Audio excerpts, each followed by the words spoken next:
दोस्तों, कभी आपने सोचा है कि जब हमारा किसी के साथ मिसअंडरस्टैंडिंग होता है या सामने वाले से कोई जब गलती हो जाती है या हमसे कोई गलती होती है तो उसे या हमारे पास हम जनरली अपने लाइफ में क्या करते हैं? जो गलती हमसे या उससे होती है हम उसे पूरी तरह सुनाते नहीं, उसकी आलोचना करते हैं।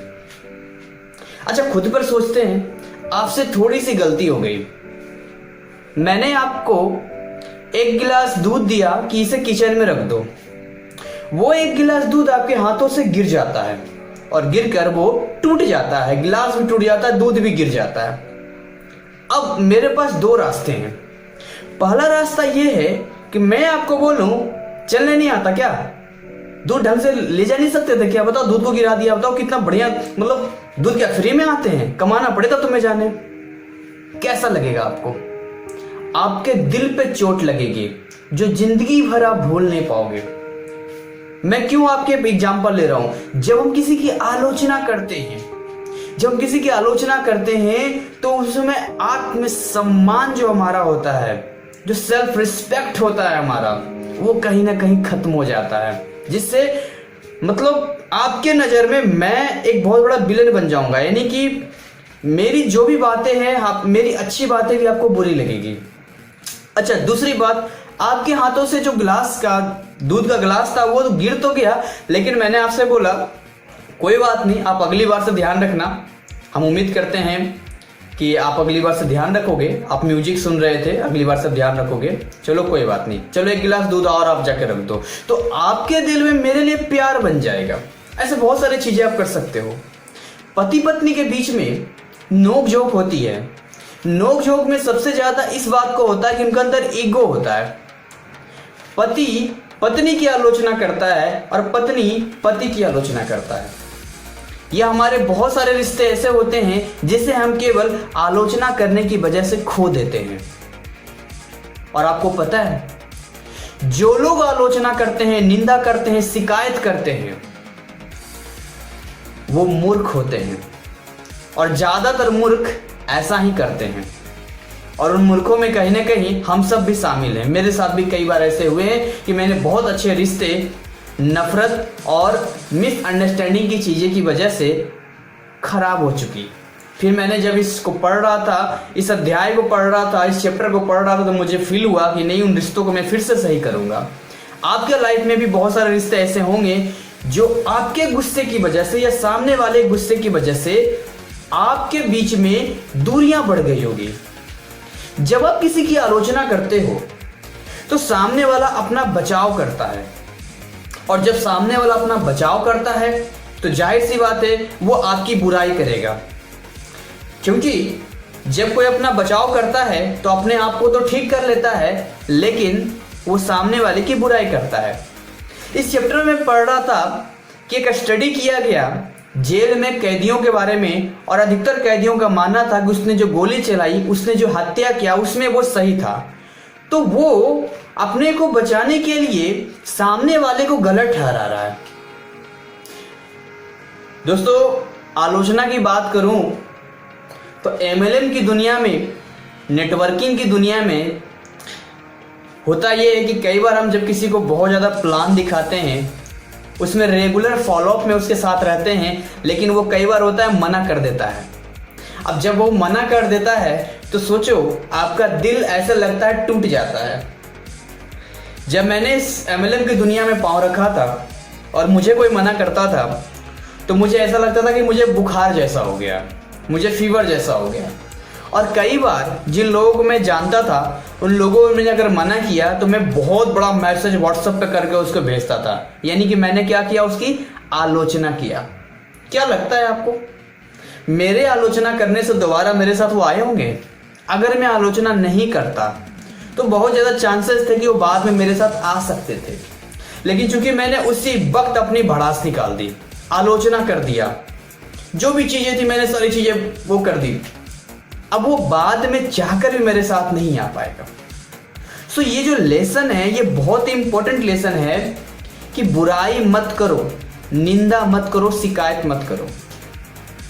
मैं उन पेरेंट्स को भी कहना चाहता हूं जो अपने बच्चों को आलोचना करते हैं, हर बात पे डांटते रहते हैं, उनको मैं एक लेटर सुनाना चाहता हूं। एक फादर फॉरगेट्स एक लेटर है, उसे आप सुनिए।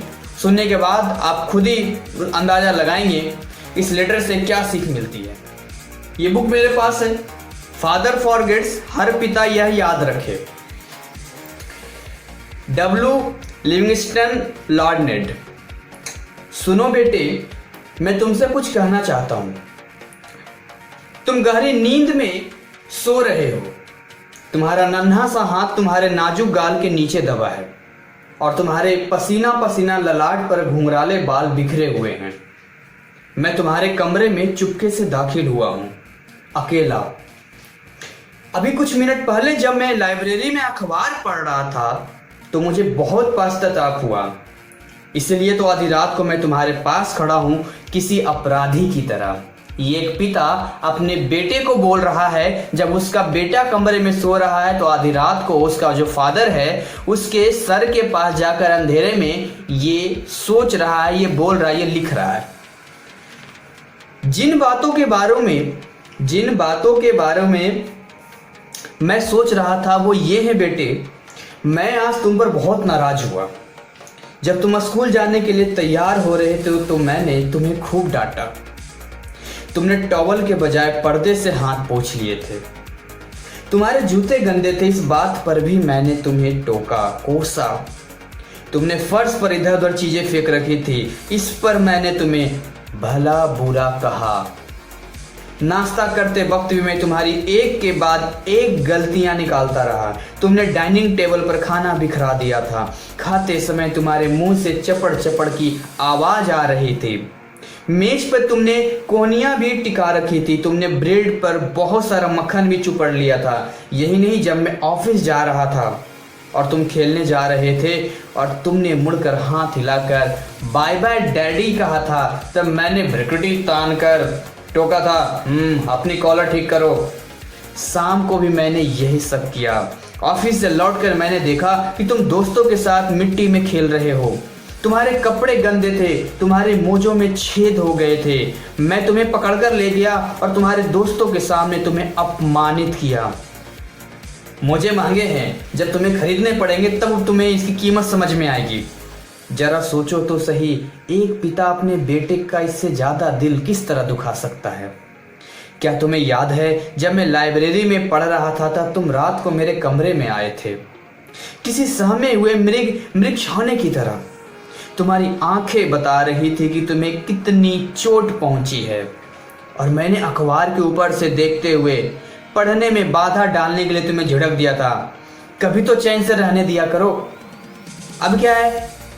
और तुम दरवाजे पर ही ठिठक गए थे, दरवाजे पर ही रुक गए थे।